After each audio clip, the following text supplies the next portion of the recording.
AP cabinet భేటీ కీలక నిర్ణయాలు తీసుకుంది. ప్రధానంగా అమరావతి రెండో విడత భూ సమీకరణకు మంత్రి మండలి ఆమోదం తెలిపింది. అలాగే కొత్త జిల్లాల ఏర్పాటు, పరిశ్రమలకు భూ కేటాయింపులపై సమీక్షించింది. ఏపీ కేబినెట్ భేటీ కీలక నిర్ణయాలు తీసుకుంది. ప్రధానంగా అమరావతి రెండో విడత భూ సమీకరణకు మంత్రి మండలి ఆమోదం తెలిపింది. అలాగే కొత్త జిల్లాల ఏర్పాటు, పరిశ్రమలకు భూ కేటాయింపులపై సమీక్షించింది కేబినెట్.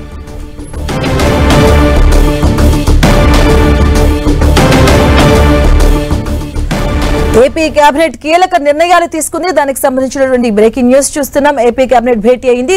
ఇందులో ప్రధానంగా నిర్ణయాలు తీసుకున్నారు. ప్రధానంగా అమరావతి రెండో విడత భూ సమీకరణకు సంబంధించి మంత్రి మండలి ఆమోదం తెలిపింది. అలాగే కొత్త జిల్లాల ఏర్పాటు, అలాగే పరిశ్రమలకు భూ కేటాయింపుపై చర్చించారు.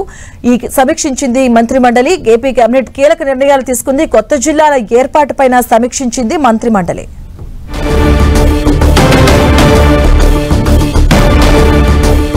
ఏపీ కేబినెట్ కీలక నిర్ణయాలు తీసుకుంది. దీనికి సంబంధించిన పూర్తి అప్డేట్స్ మా కరెస్పాండెంట్ విజయచంద్రన్ అందిస్తారు. విజయచంద్రన్, ఏపీ కేబినెట్ కీలకమైనటువంటి నిర్ణయాలు తీసుకోవడం జరిగింది. ఈ కేబినెట్ సమావేశంలో సెకండ్ ఫేజ్ ల్యాండ్ పూలింగ్ కు ఆమోదం తెలిపింది. సో అంతేకాకుండా రాష్ట్రంలో 3 నూతన జిల్లాలతో పాటు 5 రెవెన్యూ డివిజన్లు ఏర్పాటు కోసం నిర్ణయం తీసుకుంది.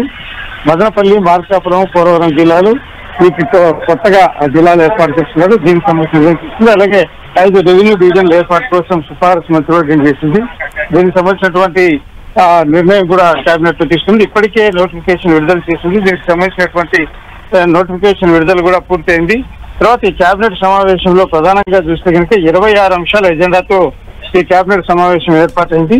ఏపీ మార్కెట్ ద్వారా అగ్రికల్చర్ మార్కెటింగ్ శాఖ కోసం చెప్పేసి 5,000 కోట్ల రూపాయలు వర్కింగ్ క్యాపిటల్ ను ఎన్సీడీసీ కోసం చెప్పేసి ఏర్పాటు చేశారు. ఈ కేబినెట్ సమావేశంలో మొత్తంగా ఈ 26 అంశాలను ఒకసారి మనం పరిశీలిస్తే కనుక వెంకటేశ్వర వెటర్నరీ యూనివర్సిటీ పరిధిలో ఉన్నటువంటి 33 ఎకరాల భూమిని పలమనేరు అగ్రి మార్కెటింగ్ కమిటీకి చేసిన కోసం అని చెప్పేసి నిర్ణయం తీసుకోవడం జరిగింది. అలాగే AP Noorbash Dudekula cooperative finance corporation ఏర్పాటు కోసం కేబినెట్ లో ఆమోదం తీసుకున్నారు. వీటితో పాటు ఏఎల్బిలో వస్తువుల ప్రదర్శన సేవలు అంటే AP regulation and control of display devices rules ఏర్పాటు కోసం అని చెప్పేసి కేబినెట్ లో ఆమోదం తీసుకున్నారు. మున్సిపాలిటీ యాక్ట్ 1965 అలాగే 1955 కు సంబంధించినటువంటి దీనికి సంబంధించినటువంటి నిర్ణయం కూడా తీసుకోవడం జరిగింది. ఇదంటే 50% అంటే ఈ పన్నులో మినహాయింపు ఇచ్చే అంశం మీద కేబినెట్ లో చర్చ చేశారంటే ఖాళీగా ఉన్నటువంటి స్థలాలు నిర్మాణం చేసిన సమయంలో ఈ 50% పన్నులు మినహాయింపు ఇచ్చేందుకు కోసం అని చెప్పేసి నిర్ణయం తీసుకున్నారు.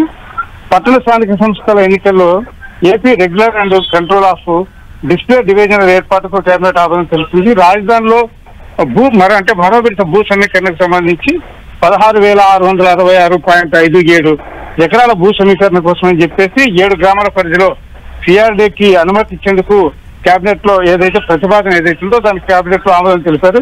పట్టణాభివృద్ధి శాఖలో పలు చట్టసభలకు కేబినెట్ లో ఆమోదం తెలిపారు. ఇంధనం శాఖ నాబార్డు నుంచి రుణం పొందేందుకు ప్రభుత్వ గ్యారంటీ కల్పించేందుకోసము ప్రతిపాదనలకు కేబినెట్ ఆమోదం తెలిపింది. వివిధ పవర్ ప్రాజెక్టులకు కేబినెట్ ఆమోదం తెలిపింది. ఎన్విరాన్మెంట్ భారత్ నెట్ ప్రోగ్రాం అమలుకు ఎస్పీవీకి కేబినెట్ ఆమోదం తెలిపింది. అలాగే ఏపీ ఫుడ్ ప్రాసెసింగ్ సొసైటీలో డిప్యుటేషన్ ఒప్పంద పద్ధతిలో 16 పోస్టులకు కేబినెట్ ఆమోదం తెలిపారు. పంచాయతీరాజ్ చట్టంలో పలు సవరణలకు కేబినెట్లో ఆమోదం తెలపడం జరిగింది. పోలవరం ప్రాజెక్టు పరిధిలో 542.85 కోట్ల పనులకు పరిపాలనా అనుమతుల కోసము కేబినెట్ ఆమోదం తెలిపింది. వివిధ సంస్థలకు భూ కేటాయింపులకు సంబంధించినటువంటి నిర్ణయాలు కూడా కేబినెట్లో ఆమోదం తెలిపాయి. Right, thank you Vijayachandran.